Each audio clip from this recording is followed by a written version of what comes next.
2018 అఫిడవిట్లో కూడా హిమాంశుకు సంబంధించినటువంటి వివరాలు ఏవి కూడా పొందుపరచలేదు అంటారు. అప్పుడు మీరు ఏం క్వశ్చన్ చేయలేదని అంటున్నారు. ఇప్పుడు ఎందుకు క్వశ్చన్ చేస్తున్నారు అనేది ఒక ఇది గైడ్ చేస్తారు. ఇప్పుడు 2018 సంవత్సరాలు ఆయన ప్రొడ్యూస్ చేసిండా చేయలేదా అనేది పక్కన పెట్టినట్టయితే, నేను ఇవాళ ఏమంటున్నా, ఆయన కొడుకు పేరు మీద ఆస్తులు 2023 సంవత్సరంలో కొన్న ఆస్తులు. అప్పుడు ఆయన పేరు మీద ఆస్తులు లేవు.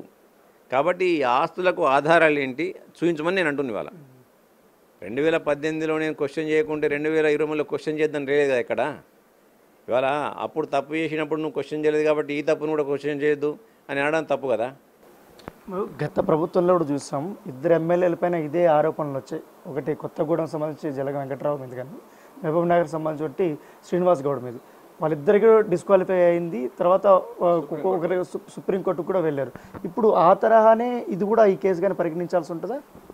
వాస్తవానికి చెప్పాలంటే ఎలక్షన్ పిటిషన్స్ అన్నీ కూడా 6 నెలల లోపల కోర్టు వాళ్ళు నిర్ణయించాల్సిన అవసరం ఉంటుంది ఇవాళ. కానీ ఇక్కడ ఉన్న పరిస్థితుల దృష్ట్యా ఈ కేసులన్నీ కూడా ప్రొలాంగ్ చేసుకుంటూ పోతే 4 సంవత్సరాల పాటు కూడా 3 సంవత్సరాలు దానిపైన అప్పీల్ పోయేసరికి కూడా పుణ్యకాలం అయిపోద్ది అనేది ఇలా సమాజంలో ఉన్న ఒక మాట. కానీ న్యాయమే కదా. ఇప్పుడు 4.5 సంవత్సరాలలో వచ్చినా న్యాయమే. అది చట్టపరంగా తప్పు అని చెప్పింది అయితే చెప్పారు కదా వాళ్ళైతే చట్టపరంగా తప్పు అని చెప్పి. ఇలా వాళ్ళ టర్మ్ అయిపోవచ్చు 5 సంవత్సరాలు. అయిపోయినంత మాత్రాన వాళ్ళు తప్పు చేయలేదని కాదు కదా, తప్పు చేసిందని కోర్టు అయితే నిర్ధారించింది కదా.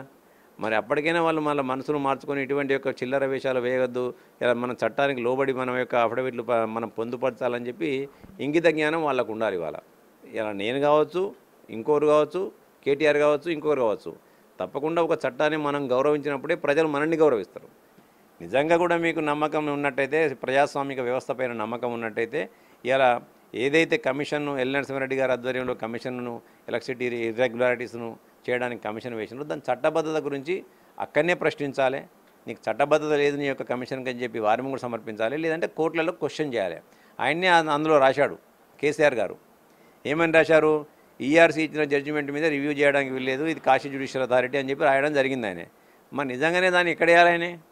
ఆయన ముందన్న ఇచ్చే అఫిడవిట్లో వేయాలి, లేకుంటే కోర్టులో, హైకోర్టులో కానీ సుప్రీంకోర్టులో వేసుకోవాలి. అక్కడ ఎందుకు వేయలే? మరి ఆయన వేయకుండా కేవలం ఒక ప్రచారంలో భాగం. ఎప్పుడు జనంలో మేము ఉండాలి, మా మీద సింపతి రావాలి. జనమందరూ కూడా, తెలంగాణ జనమందరూ కూడా వాళ్ళని చీకొట్టినరు, చీత్కరించారు ఆల్రెడీ.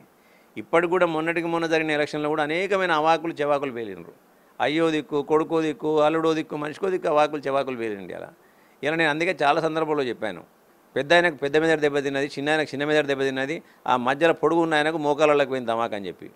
ఇలా ప్రజలు వాళ్ళని నమ్మే పరిస్థితులు లేరు ఇప్పుడు. ఇలా లేనప్పుడు కూడా ఇంకా మేము కింద పడ్డా మీద పడ్డా మేమే అన్నట్టు ఇలా కేవలం ప్రచారం కొరకు, ఇలా పబ్లిసిటీ కొరకు వాళ్ళు చేస్తున్న తతంగమే తప్ప ఇంకోటి కాదు. ఇలా ప్రజలు డెఫినెట్గా రాజకీయంగా నేను ఉన్నప్పుడు రాజకీయంగానే నేను చేస్తుంటా.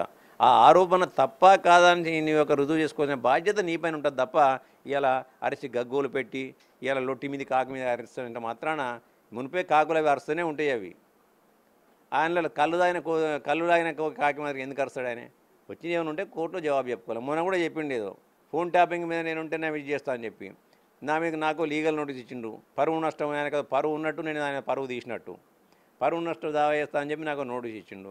దానికి నేను ఆయన మళ్ళీ రిప్లై ఇచ్చిన, మళ్ళీ కుక్కిన పెంతగా అట్లనే పడి ఉన్నాడు. ఇలా ఎందుకు అనవసరంగా?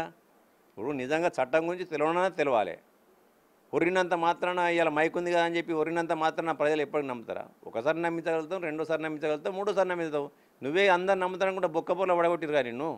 బొక్కపూర్లో పడగొట్టి నేను ఇలా బండకేసి కొట్టినప్పటికి కూడా ఇంకా నీకు ఇంగిది జ్ఞానం లేకుండా నువ్వు ప్రవర్తిస్తే నీకు ప్రజలు మళ్ళీ కూడా బుద్ధి చెప్తారు. ఇవాళ మొన్న జరిగిన పార్లమెంట్ ఎలక్షన్లో ఏమైంది? అలా ఎక్కడ డిపాజిట్లు రాలే మీకు.